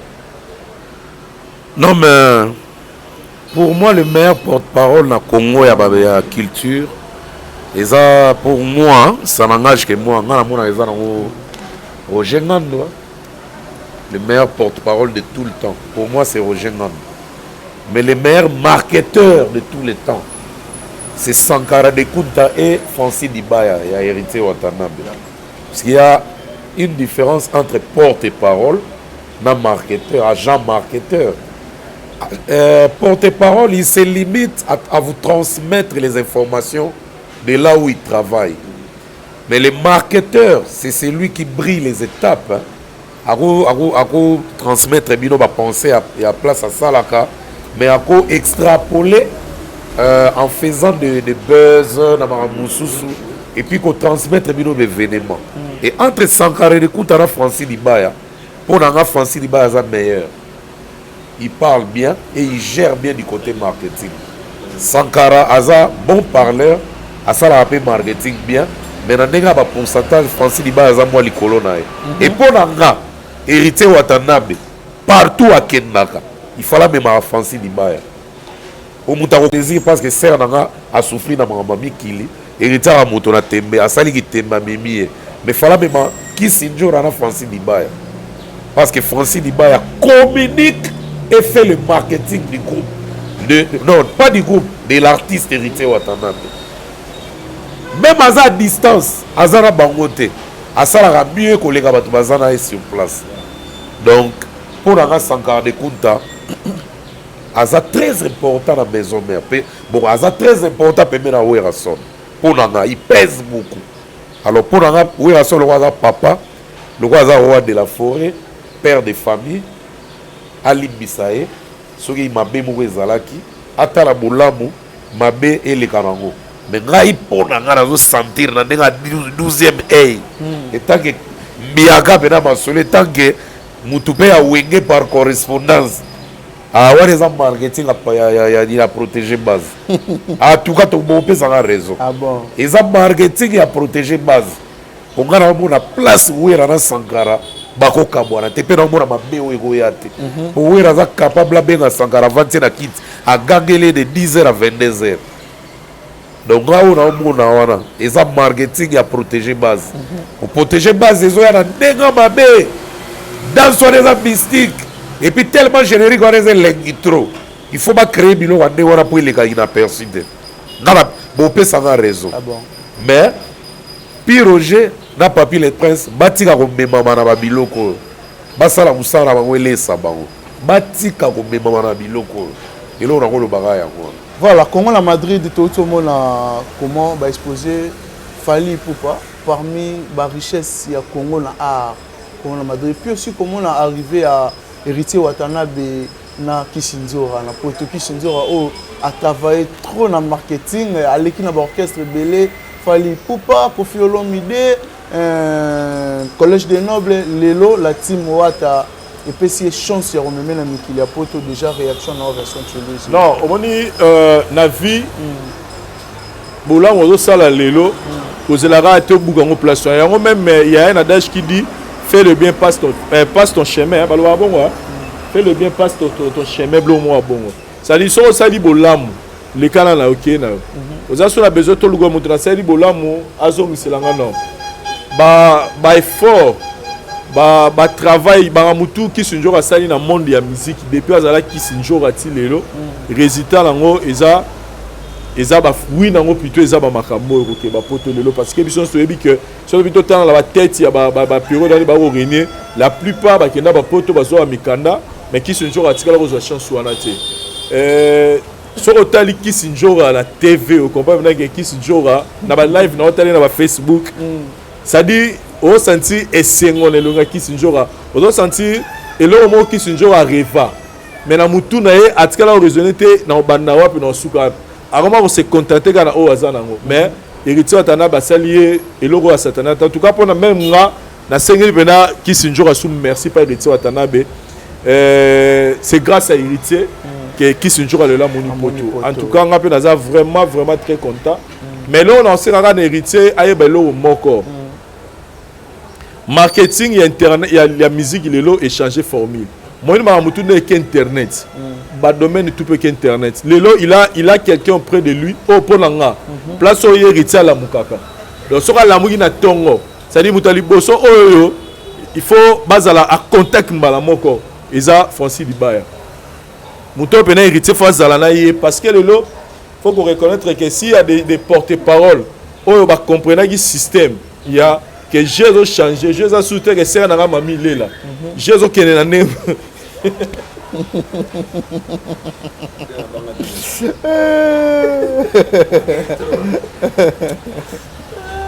Jésus a soutenu c'est un mamie là. Jésus changé formule. J'ai remis à vitesse à net. Alors Francis Dibaya, je peux dire, il est le seul. Oh, le seul. Porte-parole à comprendre que qui porte parole dans les sur basé dans la mille la té.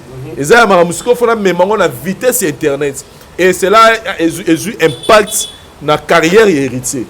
Vous comprenez? Donc pour nga héritier watanabe sur dans la moto il faut aller mbapoto. Il faut moi faut dans les Francis Dibaya. Donc Francis Dibaya faut organiser héritier. Mon héritier d'Azara le lo azawa le ba osemoni na poto donc ça qui na yé à part valise na yé. Donc à part valise à héritier watanabe ils ont un appel valise Moussoussou, Francis Dibaya. Francis Dibaya Wata, il est très important pour la carrière Nayo. Par rapport à la vitesse à l'élo. En tout cas, prochain voyage. En tout cas, Francis Dibaya Rosa a raté. Donc, miracle au Saleli qui s'injora parce qu'on est un miracle. Personne ne pouvait croire. On allait la moni par un coup d'avion. On allait la Turquie. Donc, je ne pouvais pas imaginer qui s'injora qui héritier au même la poteau. Et puis mon kilara ndenge nzamara ndenge nzama sama ndenge na ye mais je suis très content pour Kisunjora c'est la ngai Christine Venjora ya da parmi bato to banana ba mama ba YouTube oyoyo en tout cas on a toujours reconnaissant vers ye place à na poto na PC mbote en tout cas courage très content pour na yo mais pour na wata par rapport à la vitesse à G en tout cas Francis Dibaya a rotika la raté phase a toujours besoin la wata pour la évolution à wata pour la makamba wata n'ezo te comme le niveau internet en tout cas Français c'est important il est instantané il est présent donc c'est vraiment important pour la Francis Dibaya pour la Fali qui peut ça dit nga mo ba blom susu to tcha su ba commenter ate retrouver Fali bache na exposition na exposition na ya Madrid comme richesse ya Congo qui peut dire le contraire donc c'est normal Azana été maza. C'est bien et puis héritier watana be pas aux alawana ba osala ba prester na cadre nango eza fierté à musique eza pe façon o tozo teka pe musique na biso na niveau ya mboka mipaya parce que je pense que héritier va prester pas devant les Congolais mais plus devant bandeko belé o baye na compte ya télé wana. Donc on est content pour na ne balba toujours c'est le Congo qui gagne. Voilà. Yeah, merci beaucoup. Kérit, ngana baksa lora par rapport à ndenge mukelezo lo balelo. Parce qu'aujourd'hui batu banga bimisa ba Kofi Mtema be, ba Fali Mtema be pour na héritier memi qui s'endort na poto. Un mois pe to za la batu. Héritier ce qu'il a fait, il a réalisé rêve ya ser mo boé ou arriva poto na ba kombo na niveau belé. Mais to bo sana pété na ba orchestre ne soit le cas, orchestre moko et puis c'est peu lumière na ndenge na. Aujourd'hui, qui se doit avoir succès pendant bon temps à l'obéla. J'ai bien piano. A outa raté qui se doit avoir succès toi bah non. Toi bah bon parce que bah soit moi bah lumière à BCBG. Bah soit bah lumière na si bah Fali pour pas. ce qui hérité d'image à la naïe, c'est parce que hérité bi parcours à Kisindora. Donc chaque orchestre on va faire quelque chose pas Kisindora. Seulement quand le rôle a rêve n'est à la rapé poto que et koki samagate kuna. On a réalisé en mode. Non. Réaliser après en côté pourquoi ceux qui peut dans la BCBG à l'époque il y avait des porte-parole nous boum de la PJ bien bien OK automatiquement so singi je baba ma na poto a même mo saka même Kisindora raté c'était clair mais ça comprend pour à l'époque il y a guerre wana ma mo saka ba lo bakoto ba sangara ba lo bakoto alors lelo mingi ba moment ni ba jibe ba sala Kisindora rien ba fali ba sala Kisindora rien on ngala ba ke non tout mani parce que na bi jibe avec Kisindora en Afrique du Sud. C'est la guerre d'Afrique du Sud. En matière d'après avion, on a copiné. Et ça a que le rôle à Banaï qu'on rêve poto. Et puis, héritier Watanabe, c'est une bonne personne. Quand je parle d'une bonne personne, pour Mingi Bamo, on est qui s'endort héritier Mimi, qui s'endort à Mimi la poto, ils arabes à Mimi parce que héritier la Muga Boabi qui qui s'endort au Pia Lobela Kakofu, héritier Watanabe. C'est de notre émission montée à YouTube qui s'endort à l'écart ça pour autant parler d'héritier Watanabe.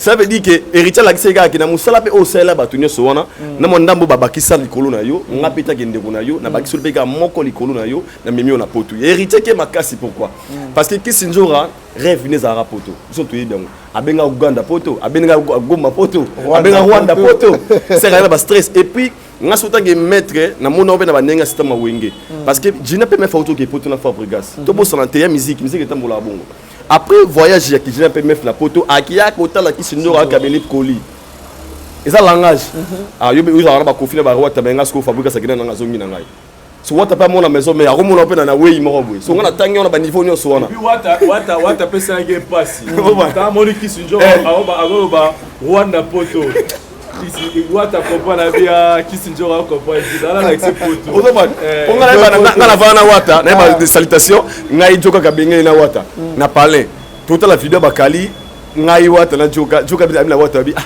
ta vidéo mo be so Kisindora totalement mais que wata tala a seka fort atala seka wak bakali ah Rwanda poto bobo boni et ça biloko pe atali ah ser na ngope azwa moi temps na épée ya koleka na télévision ya kolobi la penga héritier wata parce que Tobo Sanangote.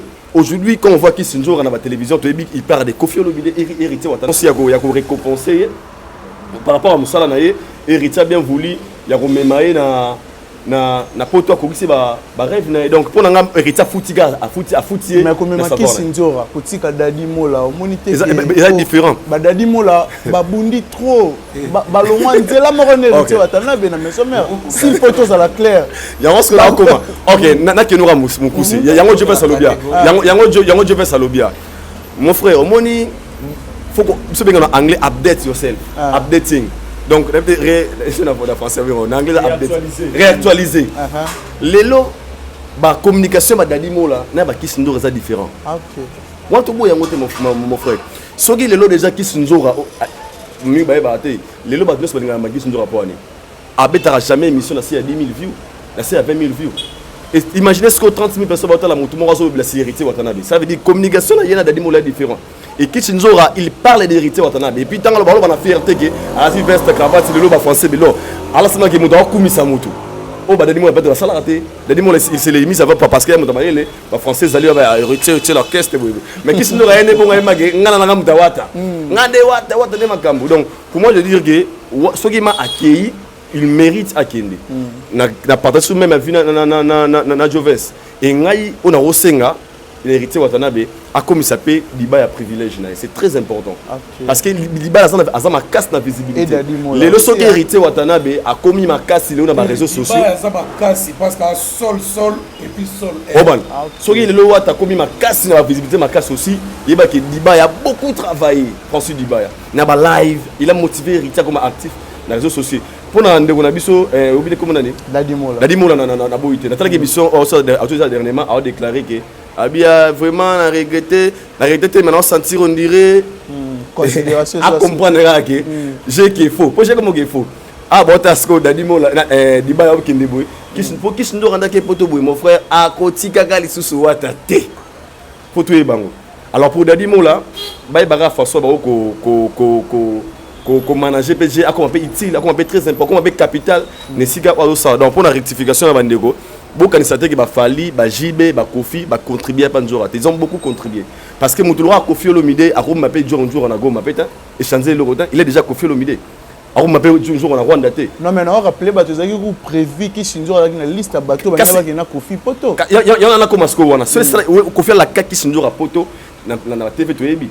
Ce salaire qui est c'est parce que Marambo a Kofi Olomide attaqué. Donc tout ça sert na confusion té.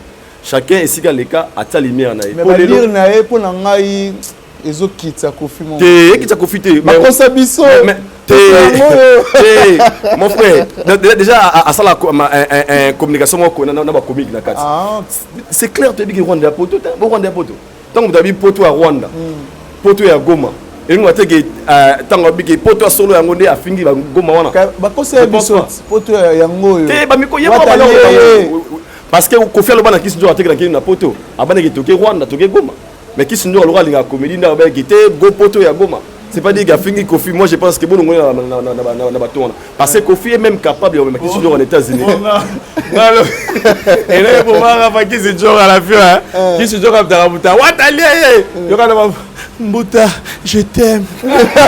Mbuta, je t'aime, Mbuta Likasu. Mbuta, je t'aime.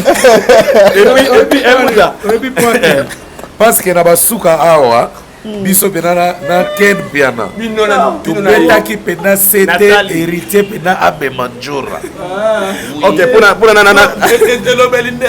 Mbuta. Ya kati. Abanga ba ko refoulé. Wana viola le patite. Abanga ba ko ya kozoya na kiti yo. Voilà. Et puis il parle là. On joue bon, les 20 jours à ici. Ça dit 20 jours à la avion, ça dit bébé donc on dirait un numéro attaqué. Na matériel. C'est vraiment dire. Aboti galade. Alga comme on a. Après on garde pilote on tient et yo. Et kita. Mbuta, je t'aime. On a clôturé que Rita Bessa Mbuta Maloba. On a suna bolamu. Déjà héritier Watanabe, c'est parmi les artistes musiciens congolais au Basala Bolamu Belé. Ngai nana plus de 6 témoignages à bateau na yebi bande ko héritier te basa ba maître ba sportif. Au bana poto grâce à ko héritier Watanabe. Ba sportif. Ni porte-parole. Le repère maître Bakia. Il y en a habité. Depuis une cheval à Kenya na délégation à poto. Oui, à Espagne. Nana bateau wata tika la poto ba maître. Donc wata bolamu pour na isa na normal. Un jour wata la me rappelle gabi gede lelo Kerit Tokeno Madrid. C'était équipe à tribunal. Tribunal Tokeno. Pour moi, je dis encore une fois, merci à Héritier Watanabe. Ils ont monté ma voix adoptée. Soit ils ont commis aussi rassemblant. Parce que ça, la m'a pas tébélé. Ah, ils ont commis ça, ils ont mis un poteau, ils ont mis un tinda finga. Non. Soit ils ont ça, la énergie pour na yo. Ah, mais ça n'a pas l'obéla rayon la télévision, sur énergie na yo. S'il faut saler malam, quoi sonité. Oté soit saler malam ou babou n'enga na tinda rayon. Non. Soit c'est saler malam ou saler malam. Parce que énergie ça la rawana, quoi ça n'a pas mon sous. Donc héritier de la leçon ba musicien belé o ba sala marambo te po belé baza ntalo belaka ebo mais mona ba netika mona te balinga ngo c'est pas bien. Donc héritier encore une fois merci à toi, félicitations et puis que le bon Dieu a continué à battre pour na nini obi mona fali pour na exposition parmi ba richesse à Congo déjà a aussi ko représenter mboka na kan lelo Congo est un pays au batanya ngo makasi ata absence na ona bale grâce à Fali Poupa. Le Cameroun actualité comme Fali il a joué, il a dansé torchiné. C'est parce que c'est le Congo qui était représenté par Fali Poupa. Donc comment on a tobo yate parce que actuellement ata bagaba pour na 3 artistes soit tout nata avianga na tongo avec Fali Azan. Donc Fali mérite ce genre de place. Nga pour les motos na ro question commentaire troté. Il fait la fierté de notre pays. Donc pas à l'exposer wana, je pense que même les choix de tous les Congolais zaga pourquoi pas aussi sur lui. Donc encore une fois félicitations à Fali Poupa pour Azo Tamoula na drapeau ya RDC. Voilà, Mbuta Likasu na o tout bandeko balobi wa Yoro Baksani. Njora je t'aime. Njora moi aussi je t'aime ma chérie. Njora to balala la biso Njora. Njora. Ava soft. Wala benezo utana mutemba. Ya alobaki ora mungongo mo ya gu. Mungongo à 3h du matin. Non. Mbuta. On dit que fait ça le baron Pierre. Vas-y mon ami. Mbuta je t'aime. Il a moni à passeport ça ngote faut so banano. Veto mabazo ça veut dire on ça va bé. Cela me tapé ça pour ça que poto le roi qui se dira et puis en tout cas là en fait kokendaro na bona bon mais Benjora, faut la poto, na poto pour na yo. Poto pour la délégation Wata ndenge kendagi.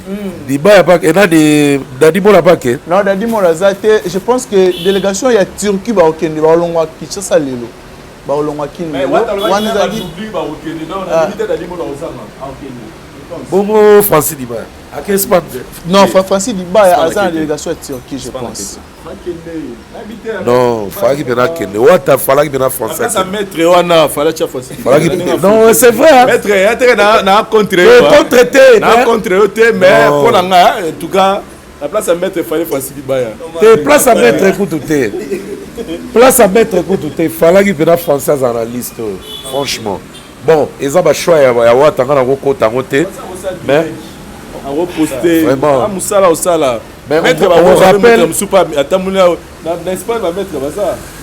Mais on rappelle que Spiritas que Francis Diba est très important pour les cabatos belé na obaki Espagne en tout cas wana vraiment na habité ce qui pour contredire na boloba c'est un communicateur positif sur tous les plans franchement bon Wata na ba choix na Wata Goga ana ba ki Goga na sala donc moi ko tango ezate mais plein de succès à la team Wata nde ba ko prester.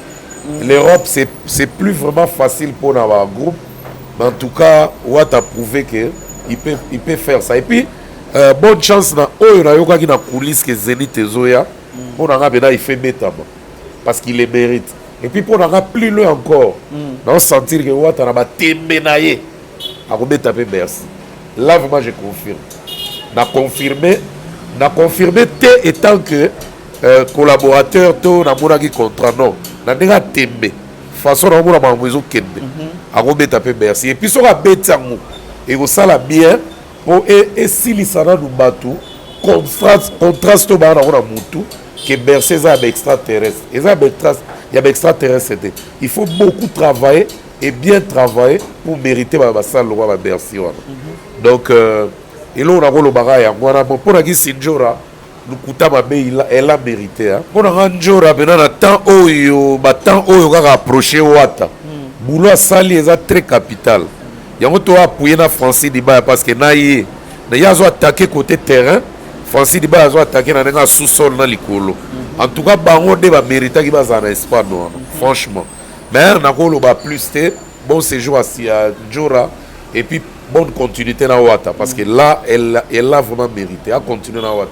Voilà mais Mouta nazaka na yo koyoka héritier Watanabe toyebi tolanda héritier Watanabe comment alobaki artiste et musicien soit même album et ka komi ko bakisa ba single cet album esimbete mais tout monaki yemora bimisaki pe woso et puis aza clair alobi bien artiste et musicien apparemment ba komi ko le roi ba komi ko et par là la terre aux ala toujours wana kona pour larguer ba single et accompagner l'album na réaction na yo par rapport à ba dire héritier wana bon la réaction na ezaka que à se contredire mais se rattraper il fallait que même pas chat discours on a que artiste so azo bibisa c'est que longo nezo simbate bon nako citer par exemple ya bato bazo bibisa bakisa biloko e simba fali par exemple biloko ne nyoso bibisa ezo simba tout donc côté wana Wata muta pesa ke boulot wana se contredire moi muke normalement muta pekisi Wata ko bibisa zate Wata na posa ya ba marché azana posa à s'imposer azana posa tourner plus azana posa yeba na koleka ndenga yeba ni lelo donc ce qui est la meilleure voie il y a ko aider muto yeba na partout vraiment il fallait ça là sans même que ça là on débat pour nga Wata azana temps à perdre te azana course na mutu te donc akobimisa même chaque mois essentiel et betaka et communiquer et puis et faire renaître et puis ça et puis business momo c'est ça l'essentiel modi bato bazo bimisa zo marché te bazo continuer ko bimisa bazali mais bato pe bazo bimisa du jour au jour ezo renier bazali inosbi yeboko Wata za fanatique na makasi je crois bimisa tout le temps et pas aye pe ko bimisa album de lelo bongo mona pe inos malgré album ma ko bimisa pe bilo musukaka soki ezo marché nango eza bonne voix pour na yo landa na yo kaka neti Wata na moni eloko e empêché yete na moni pe eloko oyo esali te ke loko batie arme na mutu donc si saja abimisa na ye Voilà, alors, s'il faut... mais maintenant la rôle baka mpona silisa pe parce que ndenge na chite wana mpo de la fait mpona kezalaka libanga voilà, alors, on peut ça vivre comme ça. yo na lolobi te bato bakata nga papier zogie Voilà, alors... Non, c'est ça. Donc, pour partager même ma vie dans Mbouta. Jura, je t'aime. Jura, we love you. C'est raison à tendresse mort comme on a ça le balobo. Merde, pas ça le balobo. Balibele. Il y a nios wana. Kolega ko Jura. Mbouta. Te Jura de Asina OK. Marga kedera go. So wa yebera boy fora yebse to ke kuzu wana banda.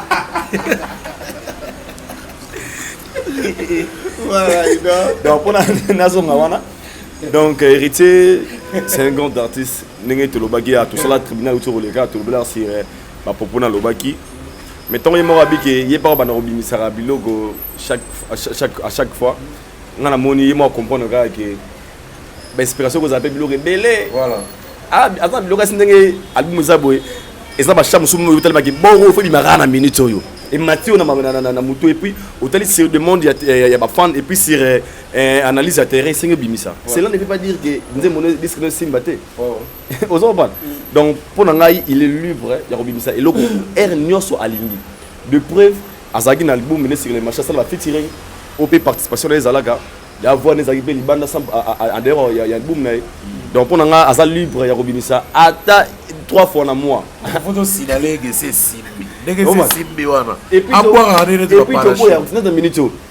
eza rare album ya barumba oyo bayebi presque 10 chansons 15 chansons il y a déjà ça dans le niveau là donc pas bimisa ne ba bloc après une année après 2 mois après 3 mois moi je pense que ça va pas déranger et puis à kanisate que sera ça la bongo et ça parce que ba menga musu ba ça la bongo non asani na bula bongo parce qu'il est roi il est sûr de lui qui sont avoir que lokoyo et raté sauté donc comme on a confiance moto lo ba wana gabi que en avant ni boya bon moi bima et bima le 13 il est déjà hérité pour na mito hérité aso mutoro toro tia sur baline wana te déjà o asali simbi a comme da musika donc on est face à la bakasi siko a rattraper ba challenge Shark Club yango na siko Olympia Bercy bablu ko na hérité ça moi aussi ah ateka pe mi de moi papa wata azoteka totika bavatire soki koteka pena ya danger te na réseaux sociaux to na baplateforme s'il te plaît tomarché bamo te tozala mpe bahypocrite te wata joue sur le terrain et la preuve yango oyo beaucoup plus miange mi de mo tokende kutu mosika te na bavente ya électronique c'est fali qui tourne point bas les restes sont là donc tya bango nyonso liboke moko falika abda musika de wata na place na kitoko botika kutu komarché bamo il est là il est présent donc autoralement il est déjà bon donc so senga bisa ezala mpe na ntango na bavente électronique bakóma na baposition ya bien bawata tu bamutu donc on a bonne chance à lui et puis félicitations dans l'album et donc il y a le retour au bimisa la minute sur les Congolais on prêter attention à la base de langue pour Azada hérité voilà Vincent Toulouse il y a Robaxa sur wata na wera ba remplacer relation ya Kofina Fali OK mikolo eza et c'est là eza besoin like ça donc nenge Kofina Fali pour bazalaka ne mikolo wera na wata bakomi donc vraiment mikolo ngolelo roté au Barcelone roté parce que ya wata esusu sous matabisi pour ba DRC ba dans la kati na le mabe OK merci voilà donc naina lo baboy par rapport à point de vue lobby wala ya nani ya likambo wana héritier il y a un adage qui dit il y a que des imbéciles qui ne changent pas un intellectuel peut commettre une erreur aujourd'hui et puis lobby se rattraper donc wata et biso peut-être ça peut analyse ça nous arrive peu au sein peu réflexion moi peut balandi ba biso te 25 otala lo ba bien te ba lo baraboy ba kenda na boy et puis on changer peu point de vue donc héritier comme tout être humain a commettre qui erreur ya lo ba ke ya okena na nenga kenaki nango mais tant à se rattraper lo bi que non système mikolo comme que non faut inonder terrain ko tika tante biso tout ba signe il s'est rattrapé donc moi je pense que ça doit pas faire débat il y a Likambongo et puis nanga pe na rajouter sous bambuta ne balobi ke donc etika kala wata rattraper ba challenge wata za ba rattraper ba challenge te wata za pour phénomène combattant parce que ce phénomène combattant za la raté ne na yebeli mo mbala na mona na musika en tout cas moni ba salle tour na to lubara wana to yebi bisono sana wata nga betango et puis nga beta yango tam soupe nga faire découvrir so ba salle to yebité na adrénaline de wana za na donc je pense que et le rezanga gazara ba vebo ketune bambuli ya masolo mais en tout cas so ezaka pona wata nga beta blo wana nyonso donc voilà un peu mais sol moyeba passe ya musique que misi nzembo oyeba neni oyeba so nzembo nange beta to so moyeba passe nango tuna Minio Abraham tuna Manda chante tuna Jos Diena tuna nani suna roloba Shaingenge tuna Jesek Chipoi tuna bana vena biso volo ko ngwa nani ba shula ba tontolai suko soko ba ke bon ma wate beti qui est tout na bango ba expliquer yango bien voilà mbuta je pense que comme vraiment temps ya misa papier na wana po bande ko non na rasula ba kombe belete na koma professionnel na mabanga donc le boss Tanguy Brice Lulendo qui est le seul congolais ami de Bill Gates merci de l'année émission motema ma fefe fanzu Gary Iwelejia est vraiment excusez nga pona et loko et salami vraiment que contrat il y a festival aux États-Unis bon il y a d'autres artistes qui sont sur le terrain na pena na tika donc Gary vraiment Iwele merci mais na ndenge ya vacances ya ngana madame na bana na ebi ko lakaki nga e salama merci ce qui peut être tribunal les États-Unis là c'est bon on peut accepter donc ça va tribunal la state il y aura des kérita on dit c'est la bonne quand ici to memo bo kim Coco Arafat Makizembe le phénomène bizarre le Coco Arafat phénomène le Makizembe le phénomène bizarre merci à trop bonne année Bijou Pirate Ouragan bonne année à toi merci de l'année émission Osiris Akobo les mecs d'ici bientôt l'Olympia de Roga Roga Bokoko Osiris Akobo bientôt l'Olympia Mino Brino Cocatrice de Roga Roga donc Fifi Siwa Stone restaurant en tout cas restaurant c'est pelé dans makasi to banoya tout le temps en tout cas tous pepele à beto le moté mama Emilie Nzemba mutu boira depuis Degoka quoi Jean David qui a monté mokonza kola Clarisse Tanga Muyembi moté Magilenga Tsebe mama Eve Asbel Judith Umba compresseur un coup Claude Tembe le monument de Poto monument Poto Robert Mukoka 277 Pitou Chassa le président boutique solution à Lola et puis pour finir Kelly Kungiston Aigle de Mouranda en tout cas merci à trop les boss Tanguy Brice Lulendo encore pour finir et clôturer